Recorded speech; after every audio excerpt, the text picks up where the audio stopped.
Welcome and thanks for joining us. There's been a lot of progress in government to begin adopting zero trust architectures over the past year. One of the first agencies to come out with some public concrete guidance on zero trust was the National Security Agency.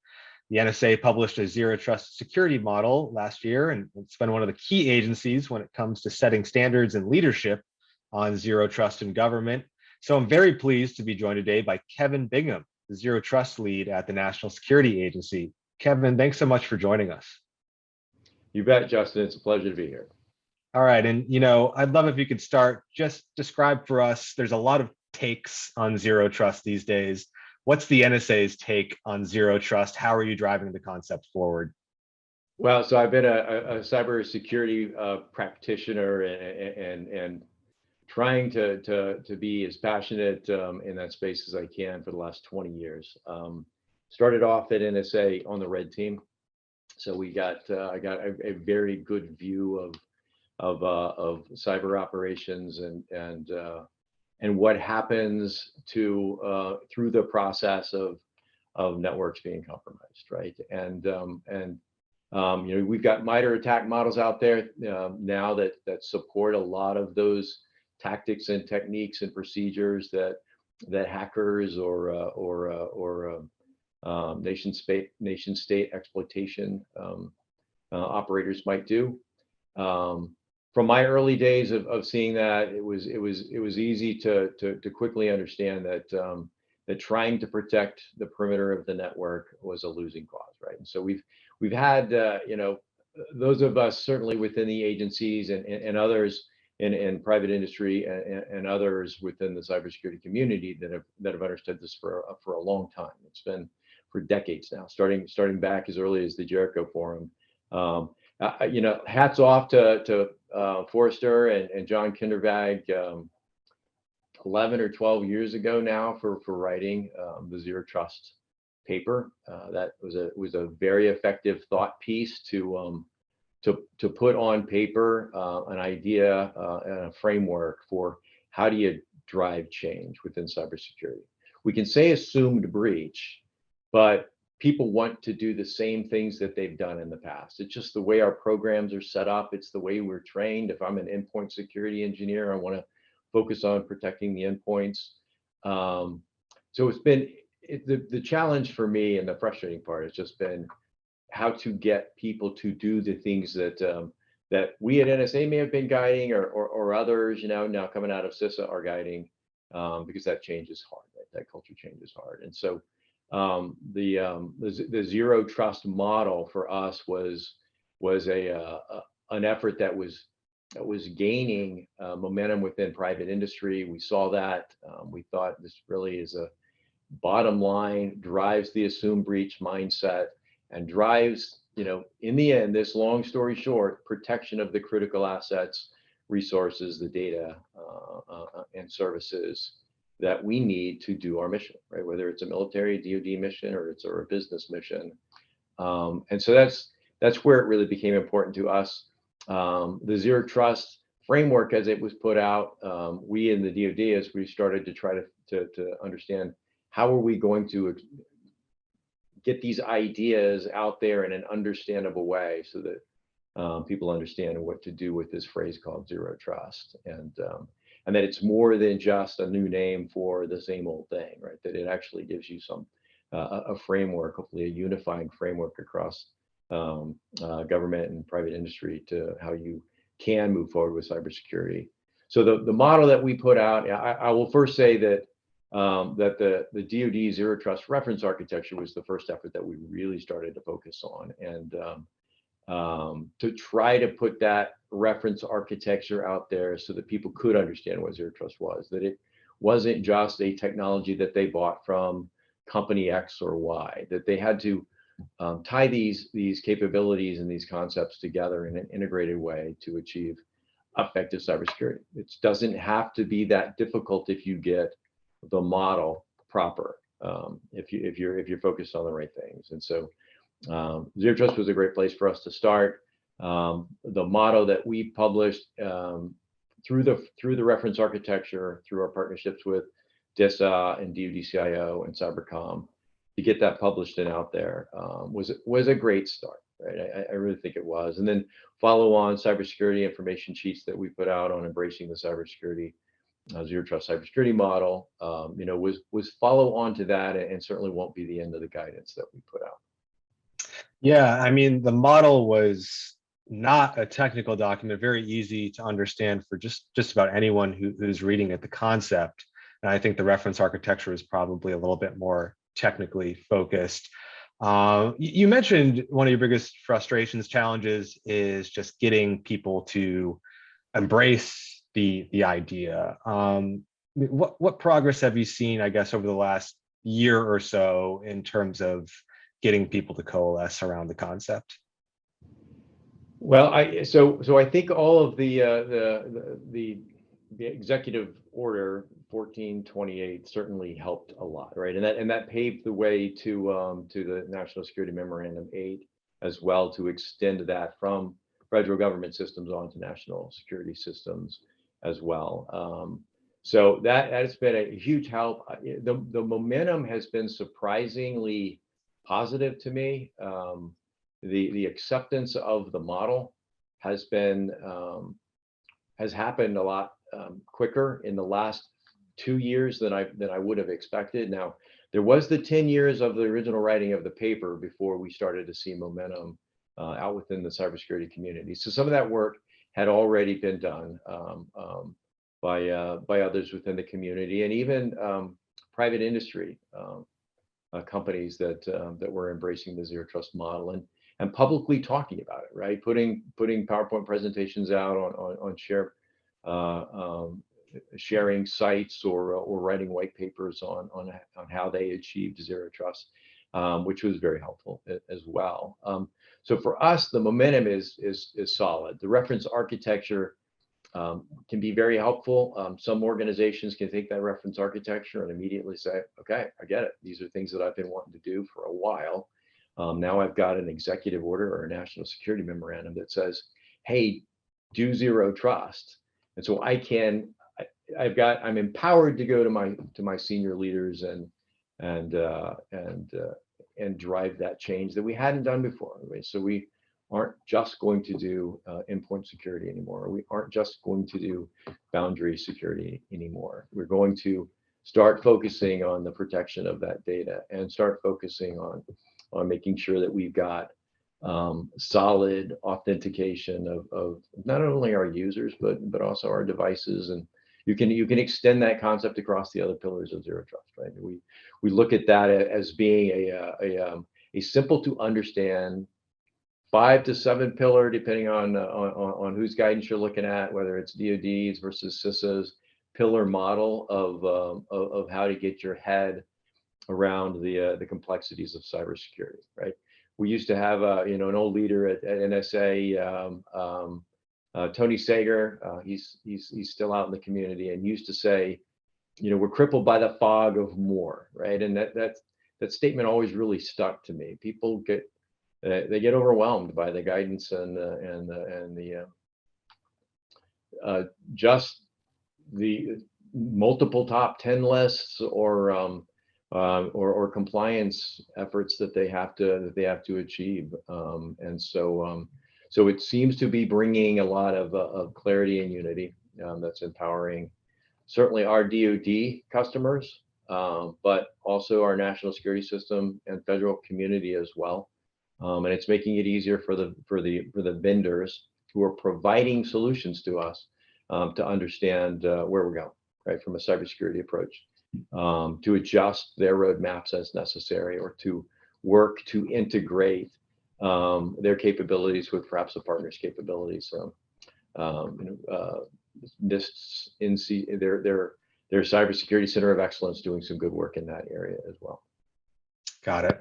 And it seems like it'd be an interesting time to, given, I guess really starting with the SolarWinds attack that came to public light in December of 2020. And then last year, obviously, cyber attacks were in the news every week, really. Big ones. Seems to be an interesting time where people are looking across the board for a new model. As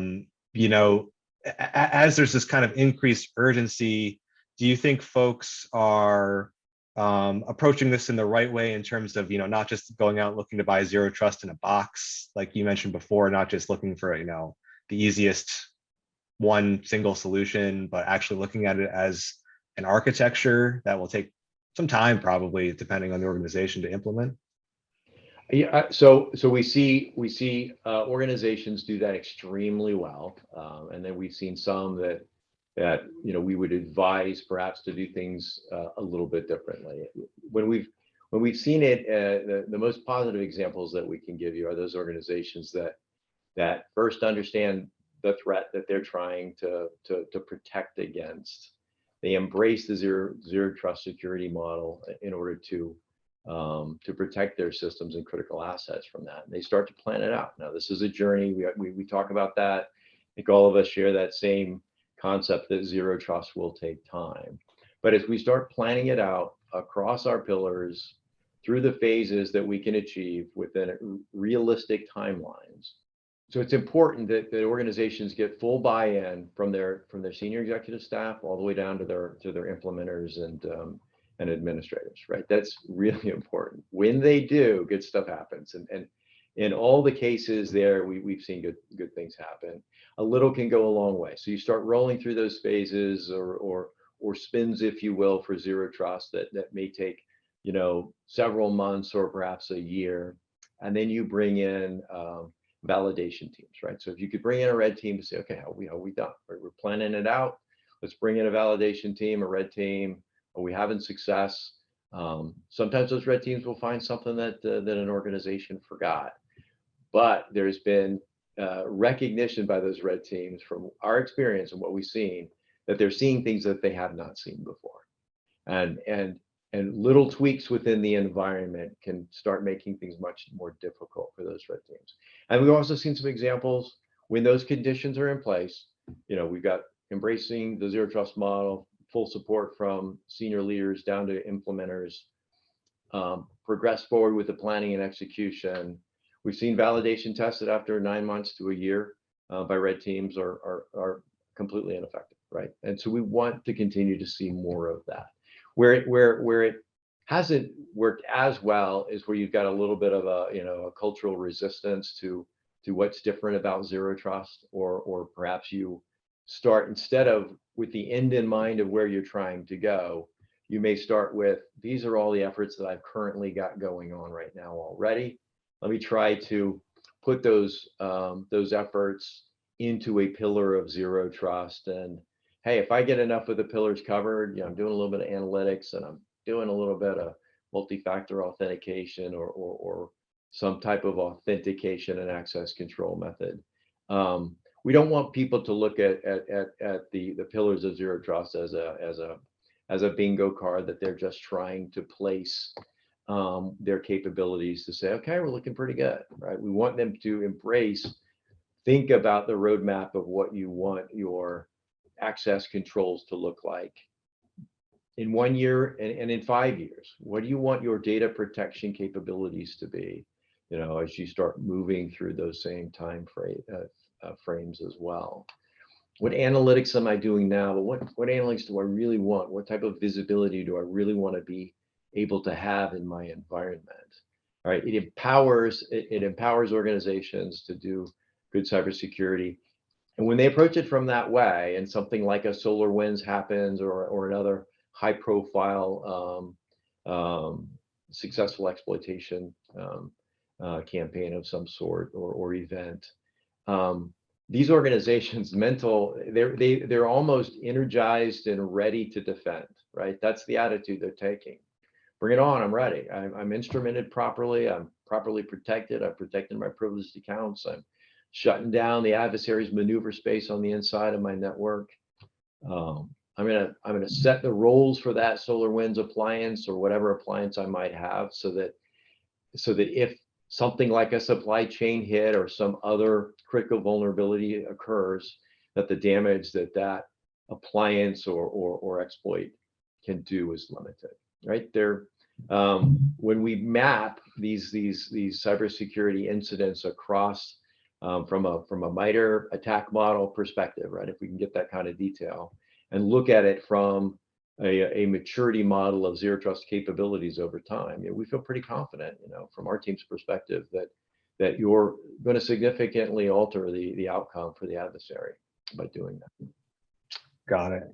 And yeah, it seems like, at the basic kind of ground level, the capabilities, the different things that you have to do to build a zero trust architecture is not any sort of secret sauce, technology development, multi-factor authentication, encryption, things like that, but it's raising it up a level and thinking more at the architectural level about what you want to do, what you might need to prevent from happening to really be effective, right?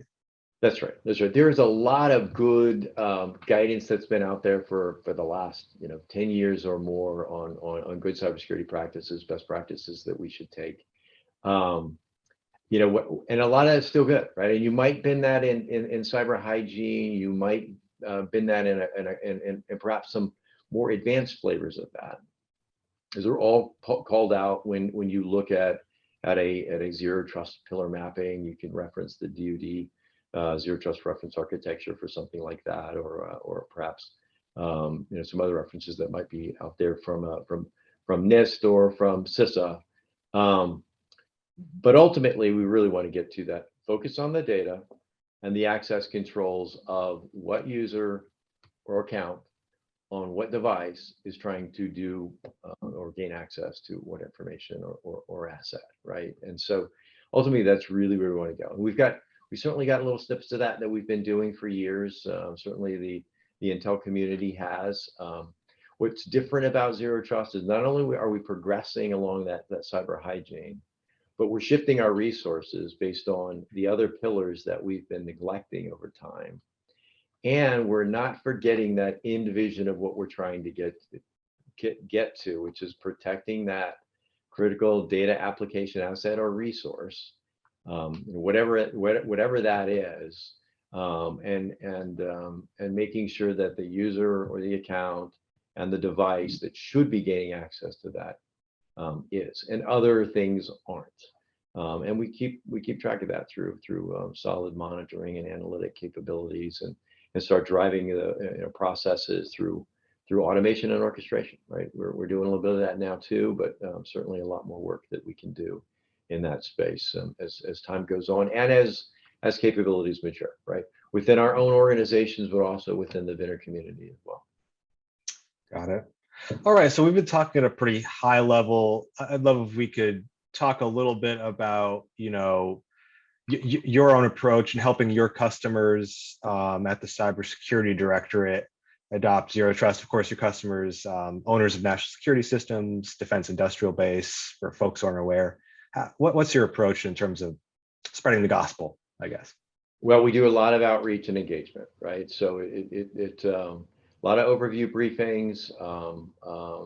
We work with individual partners and customers, right? So that work with the individual customers for us, which might be an owner of an NSS system, helps us understand the challenges that they're having, whether it's perhaps a cultural adoption challenge, challenges with guidance that the national manager might have put out through, let's say, NSM 8 or other national manager directions that or memos that might come out in the future. That allows us to alter our guidance to support the community better. So that's a big role for us, is to try to make sure that everyone's going in a northerly direction, and that we're making sure that we're syncing with the DoD on what they're doing in that space, as well as the CISA and NIST and others that OMB that are influencers within the federal space and then the public space as well. So additionally, we're working zero trust test beds within our team to not only to learn the approaches to zero trust, but to understand what will work, how to do it, hopefully efficiently without spending more money than we need to. All of that knowledge that we gain would then feed back into customer guidance as we work with them, or additional documentation that we might put out through additional cybersecurity information sheets in the future to help with a particular aspect of zero trust implementation, for instance. Got it. And those um, test beds, what do you think you can accomplish there? What do you think you can drive forward there from your specific perch at NSA? Well, one of the intentions of the test bed is for us to give, since zero trust is a fairly new concept, for those that might be starting a new IT modernization effort or a new system, they could have an example of a system that is achieving zero trust outcomes at a higher level of maturity, right? So we don't say that zero trust, you've got to start greenfield and start new with new IT systems. You can bring legacy into a zero trust environment, but when you do legacy towards zero trust, we normally expect organizations to go through a maturity process. They're going to start at a basic level of maturity. Where they're going to actually begin at a pre-ZT phase, a pre-zero trust phase, where a lot of the hygiene work would get done. They get an understanding of their environment. They're identifying their critical assets and resources. They're understanding the data flows within their environment. They're getting an understanding of what's on their network from a device perspective, or locking down, cleaning up the accounts, etc. And then they're starting the plan of how they're going to phase in zero trust over time with a basic level of maturity and moving on to an intermediate level of maturity. But there are systems that are beginning that are new IT modernization efforts where efforts are changing. Those environments could be a focus on going to a cloud environment. Zero trust principles can be enabled perhaps at a higher level of maturity within that cloud environment. Or if it's a private network environment, private cloud, maybe private public hybrid type cloud environments. We want our test beds to be able to show an exemplar of what type of things you can do to achieve those higher levels of maturity in that new environment. Doesn't fit all people, but it certainly, or all organizations, but it certainly helps us learn, helps us communicate with our partners and our customers, helps us actually do validation tests ourselves to see how well it's working, and achieve particular capabilities through analytics. I'll use that as an example at a reasonable cost, etc. So we think it's been very useful from that perspective for organizations that have new starts going on.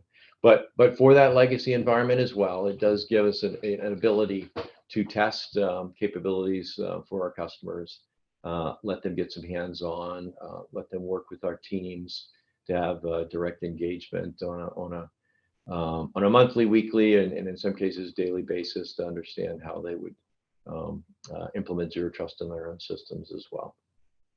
Got it. And one thing we heard from CISA is that in their engagements with their customers, one of the big sticking points, their engagements with other agencies, their customers, one of the big sticking points or questions so far has been around identity and how to do identity within zero trust. Are you finding the same thing on the national security side, or are there different questions that are percolating? So I think identity represents a challenge area just because of not only the importance of it, but also the interoperability needs that we've got. We've got now a unifying framework through zero trust that we have an opportunity to not look at identity specific to an organization, but look at identity as it would need to work and interoperate and help integrate the larger community, right? And that might be a larger DoD identity effort, tying into identity, credentialing, and access management, or ICAM capabilities that tie into appropriate data tagging, all the way to data encryption at rest and DRM capabilities in the future. So from the ICAM perspective, it does become hard because there are so many different people involved, right? You want to go fast, go alone, but if you want to go far, you need to go together, right? And so it requires a lot of coordination, not only across the DoD, but also the national security system community as well. So we're staying tied in with the Committee of National Security Systems to make sure that we're communicating with that community, and we're also staying tied in with the DoD and communicating with CISA as well, just to make sure that we all stay synced up and aren't starting to go in different directions. Yeah, and DoD has certain ICAM solutions obviously in place, have had them in place for a very long time in some cases. And then they also have, security clearance credentialing and things like that. Do you think there needs to be, is there already a tie-in with the folks, at the Defense Counterintelligence Security Agency, where the clearance already provides a certain level of access control in terms of who should be able to access what? Is that something that's in place? But Justin, you're giving me some ideas here. We'll start writing some notes down. As of now, I don't know of that all coming together yet, but that's part of the challenge, is how we envision where we're trying to get to, and what does that end that we want look like, right? And so we're still I think a little bit in the early stages, to try to determine what the right answer is for that. Got it. I'm going to go copyright that idea then in that case. All right. Well, you mentioned it a couple times. Earlier this year, President Biden issued a new national security memorandum improving the cybersecurity of national security, Department of Defense and intelligence community systems.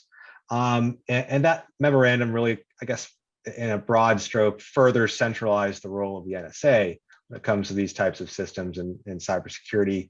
Was that really a shot in the arm for what you all do at the cybersecurity director, what you're doing with Zero Trust? How did that? What's been the effect so far? So I mean, it's certainly been empowering. It's led to a lot of momentum and energy, to make sure that we're providing the guidance necessary and getting involved in the right communities to make sure that we're meeting the needs of the community with the direction of EO 1428, but also the National Security Memorandum 8 as well, which is very specific to the national security systems that our director, as the national manager, is responsible for. And it did, it gave us new, authorities enhances the visibility that we get. We're actually getting to see the reports of national security system owners' plans for how they plan to implement Zero Trust.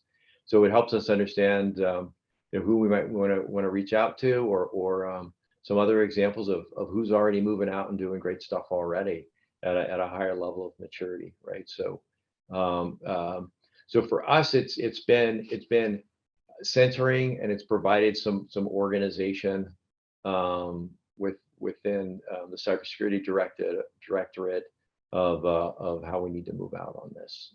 So shot in the arm, I think, is a fair thing to say, because we've got some timelines on there now, right? We've got an actual national security memorandum that says that we need to achieve certain things by certain times, and so we've gotten our marching orders to move out on that. In your mind, are there any big deadlines or outputs from that you're tracking specifically?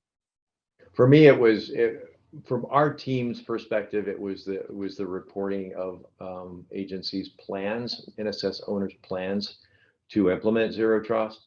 It was just the report on it, right? So we're getting a chance to review those now, but that's the timeline that our team has been tracking. There's a number of timelines that's outside the scope of my knowledge or experience, or the areas that I'm working, but that's all I would have on that one.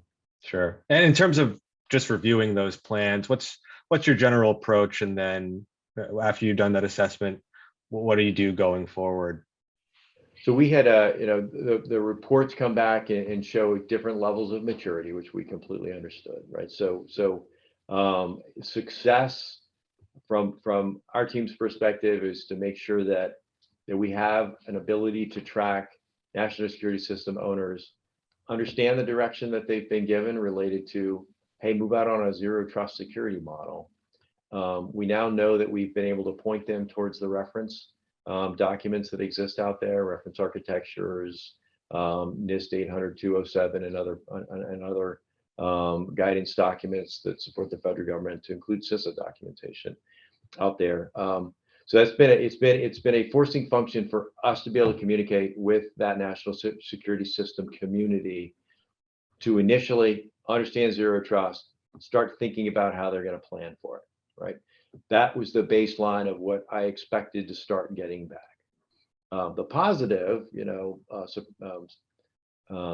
component for me was seeing that because a lot of the national security system owners are also federal or executive agencies or organizations, the executive order had already gotten them started down this path already, and so I was pleased to see that a number of organizations are already moving out on this and understand zero trust and are starting to speak the language in a way that I'm feel very good about. Right? It's peer level communication from on how they're trying to do zero trust and speaking the words that we pretty much only heard ourselves saying for the first year or so of working the zero trust effort and in this area or within the partnerships that we had early on when we started our zero trust efforts about 3 years ago.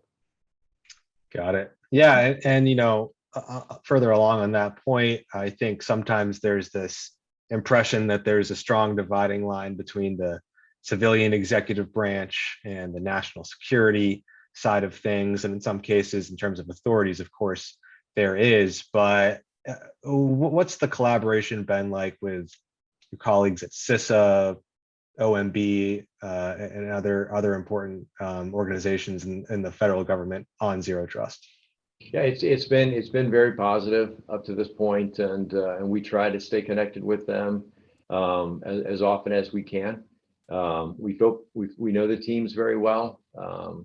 We talk on a monthly, if not weekly basis, depending on what common things we might be working on or additional guidance that we might be putting out.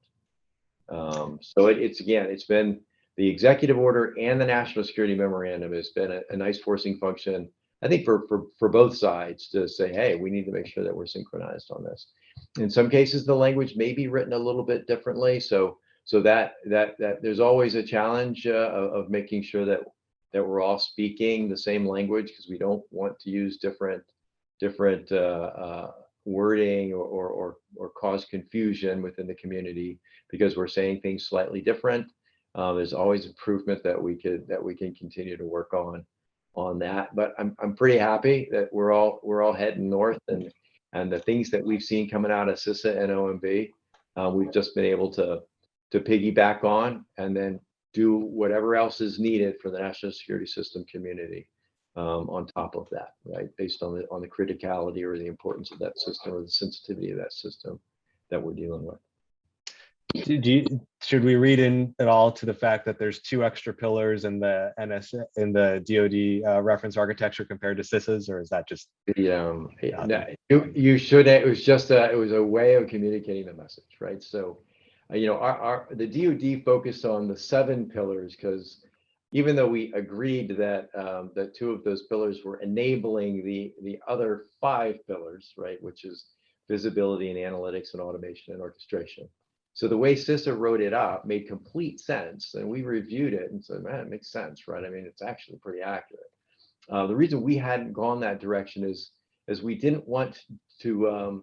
We've seen in the DoD such a challenge with visibility and analytics and automation and orchestration.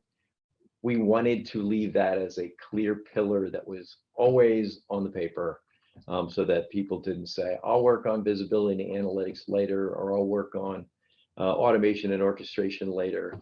So that's why ours has 7.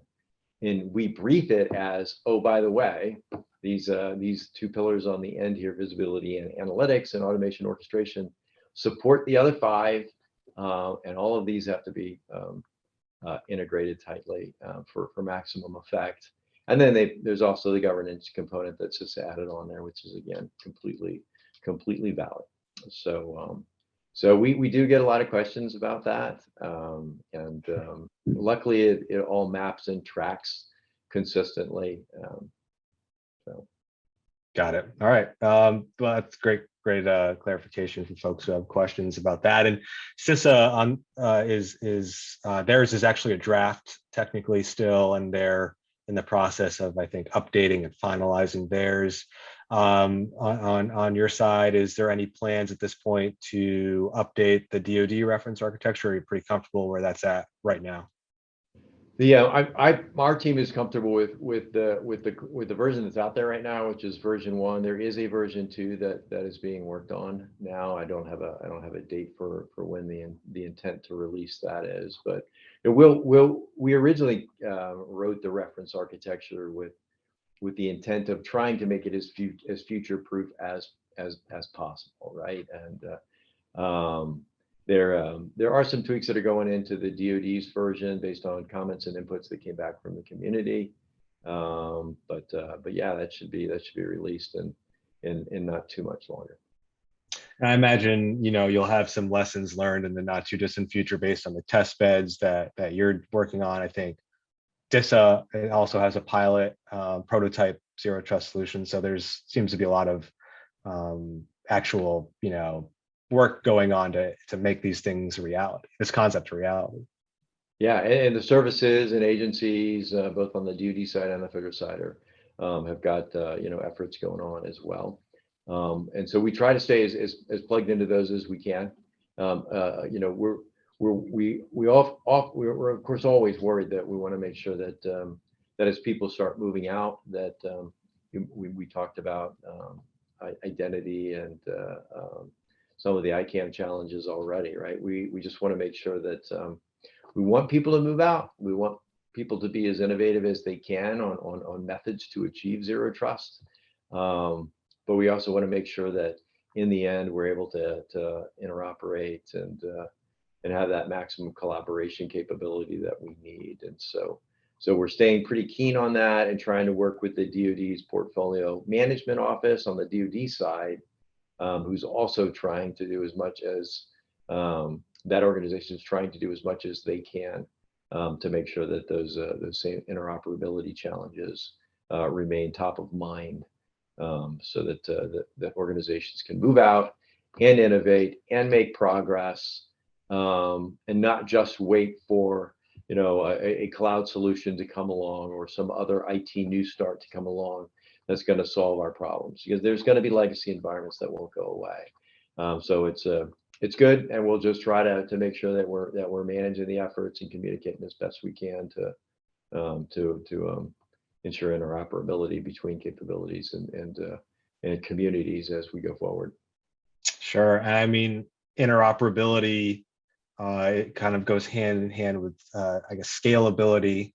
And that was one of the big challenges that the zero trust model that you guys put out last year identified. It's one thing to kind of do zero trust in a petri dish, I guess, in a smaller pilot, but how do you scale to the enterprise in terms of these kind of like continuous access control decisions? And do you have any early ideas on that? Well, I think the pillars themselves are implementable in a number of different environments to achieve scale, right? And it's just part of what needs to go into the planning to begin with. I think the pilots are great. They give people the opportunity to try things out, do some innovation, learn zero trust, understand what's going to scale and what's not.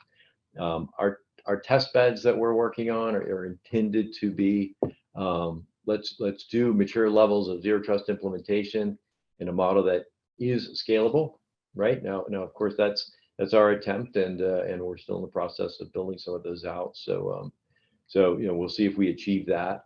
But there are other efforts and vendors that are trying to enable that scalability as well. Anytime we're going from that legacy approach environment, we're building zero trust into what we currently have on our systems. You start to run into scalability issues potentially there, depending on what you choose to do, right? But again, I think that's up to the talented engineers and architects that are out there to just keep that in mind as they move forward. And any larger efforts that might be being done by an agency, or a DoD service, for instance, just needs to make sure that they're keeping the scalability in mind from the start, and also being tied into the interoperability needs that they're going to have amongst their, we'll say, other service peers that they're going to need to be able to interoperate with and fight with. Sure. All right. And another interesting point in that model that I hadn't seen brought up a whole lot in this general zero trust conversation is a challenge of fatigue, where administrators, defenders may become fatigued with constantly applying default deny security policies, always assuming a breach is occurring. That makes total sense. I know that it's not going to be a problem for you. You can sit here and talk to about zero trust for 40 minutes. That's really impressive. But fatigue, talk a little bit about that. Any ways around that? Is that something that you're finding already in these early phases? So I absolutely expect that there would be, fatigue from that example that you gave. I am hoping that, although our team hasn't experienced that specifically with any customers that we've been working with yet, it wouldn't surprise me to know that is occurring in some places, depending on how zero trust is being implemented. I would refer back to, this is a process, it's a journey to get there. And people are going to be a hugely important part of that. And so we need to be aware of those challenges and try to come up with solutions. And I'm hoping that the vendor community, as they notice those type of challenges as well, can help identify solutions that could lessen that. Yeah. And then there's training too, right? We haven't talked a lot about that, but is there specific training out there for system admins and cyber defenders that you'd reference at all? So we absolutely keep a list of the training for our team members that might go through. It's an area that still is going to require some growth. We see that not only on the DoD side, but we can probably recognize that even at the university and the academic level. Zero trust is still a new concept for a lot of those training and education resources. We know that with zero trust and the direction to use zero trust from the federal government through the executive order and the National Security Memorandum, we're hoping that will be a driver for continued growth of the training resources from those providers of quality training that are out there. Whatever that organizations happen to be, we think that's going to be an area that grows quickly. We hope that it does. We definitely see it as a need. All right. Well, in the couple of minutes we have left, I'd love to ask you, are there any myths or misconceptions about zero trust that you'd want to dispel, that you're hearing so far? Consider this a myth busting minute here. Anything out there? Well, I'll mention a couple, right? That zero trust is just a buzz phrase for the same stuff that we've been trying to do in the past. And I continue to emphasize to within that conversation, when I have that with a group or with an individual, that it's not. It really is asking you to personally take assumed breach, as the guiding principle for how you're going to protect your critical data assets and resources. That means that you've got to focus from the inside out, right? That's something that we haven't done before when we've been just, I often will say that if somebody, gives me a true or false test, true or false, I have to assume breach when I'm architecting a network environment. I'm going to say, yes, I have to assume breach. I'm going to get that answer right. But when I go to my engineers, or if I'm an engineer myself, that's actually doing cybersecurity, am I changing my practices? I've got the right answer, but am I actually changing my practices? Zero trust as a framework should be driving change, should be driving a focus on that data or that critical resource. It should be driving a focus on the identity of the users and the devices, the protecting of the privileged accounts. the segmentation of the network environment. And although, again, those concepts aren't new, you now have a framework that's telling you need to be doing something different. And we'll often start a partner conversations off with, when you're thinking about securing your environment, just pretend you're on an open coffee shop Wi-Fi network. Anyone can gain access to it. How are you going to change the way you're doing security in that environment? And it immediately makes you think, okay, yeah, I definitely am going to have to make some changes. So it is different. It's not just something that sells product. That's one that I think is really important, and that it's going to take a long time. It's going to take 10 years. That's another one that we hear a lot. We've seen organizations implement the beginnings of a solid zero trust environment within as little as I'll say 9 months, which is pretty quick when you think about how long we've been dealing with with the cybersecurity problems and challenges of the last 2 decades. A little can go a long way. I just encourage people to understand their threat, embrace the concept of zero trust, start planning and executing. Know it's going to take a while, but do the things that you can do now while you architect and plan for the future of those access controls that you're trying to get to, that is the endpoint of zero trust. And then start doing that validation with the red teams if you can do that. And you're gonna start seeing significant progress. That's what we've seen from organizations that have followed that mantra, or that line of process for zero trust implementation. Got it. Well, I think that's a great note to end it on. Really, we appreciate your time today, Kevin. Thank you for joining us. You bet. Thank you, Justin. All right. Again, I'd like to thank today's guest, Kevin Bingham, NSA's Zero Trust lead. I'm your moderator, Justin Doubleday, and you're listening to Federal News Network. Now I'm going to send you back to the studio for more on the Zero Trust Cyber Exchange.